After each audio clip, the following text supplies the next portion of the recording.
Leanna Hawkins, and today we are at the Distressed Investing Summit featuring the 18th Annual Turnaround Awards in Palm Beach. And I'm joined by Sam Maizel. He is the chair of the Distressed Healthcare Group at Dentons. Welcome. Thank you. Nice to be here. It's a pleasure.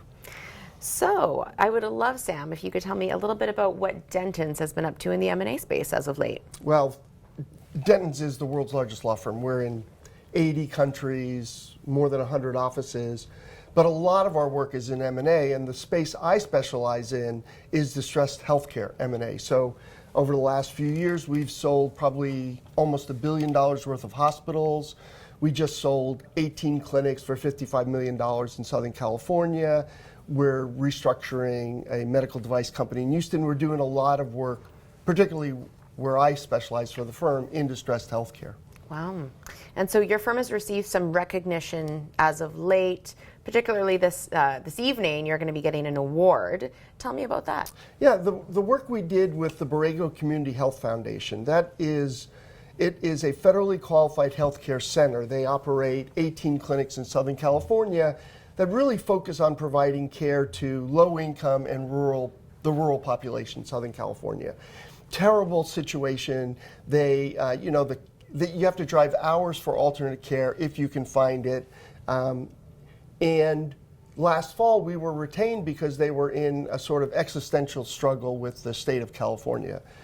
85% of their income was derived from the Medi-Cal program, which is Medicaid in California. Mm-hmm. And they got a notice that within 30 days, they were going to be shut off completely. 18 clinics would have had to close.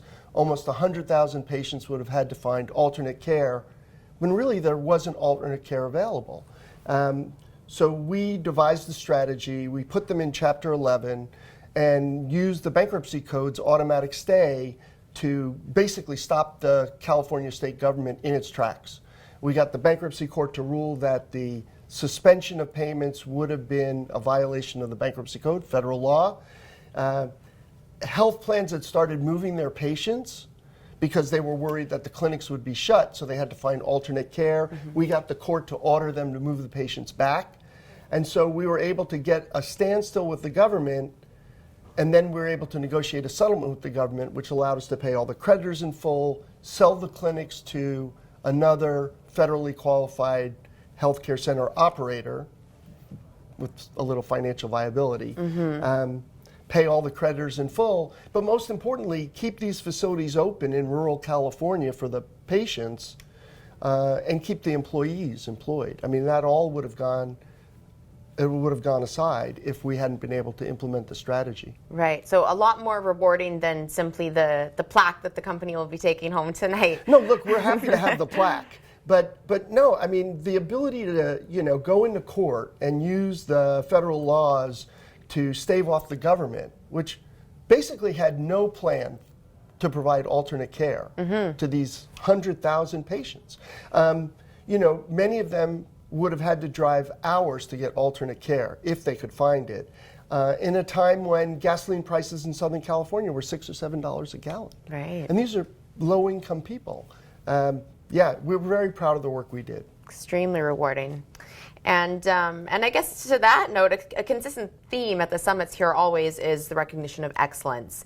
Can you share your views on what it takes to outperform and achieve greatness in this industry? Yeah, I don't know about greatness, but I do think that what we're most proud of, is that we're taking difficult positions on behalf of a lot of not-for-profit companies against the powers that be. Right. The California Attorney General, the state regulatory authorities for the Medi-Cal program.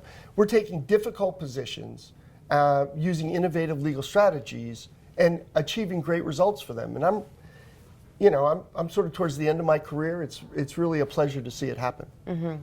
Quite an accomplishment for someone in the legal profession and M&A. Yeah. I mean, we've been able to, in all of these cases, Verity Health System, where we were able to stave off the California Attorney General and sell 6 not-for-profit hospitals that basically were radioactive before. We were able to use, again, the bankruptcy code and the bankruptcy courts to force the Attorney General to let us sell those hospitals on terms that would keep the hospitals in operation for the community. Incredible. Well, it sounds like you've had a wonderful career, very rewarding in many ways. Yeah, I actually started off as a paratrooper in the Army. Wow. And so to have, you know, and the Army put me through law school. And then I was an Army lawyer for years, including serving in Desert Shield, Desert Storm. So it is fun to be at this point in my career having, you know, gone through all that to be able to achieve some real results for some needy clients. Yeah, and then you get to enjoy the Black Tie Gala tonight, too. I'm very excited about that. Thank you so much for joining me today, Sam. Thank you. And you're watching M&A TV.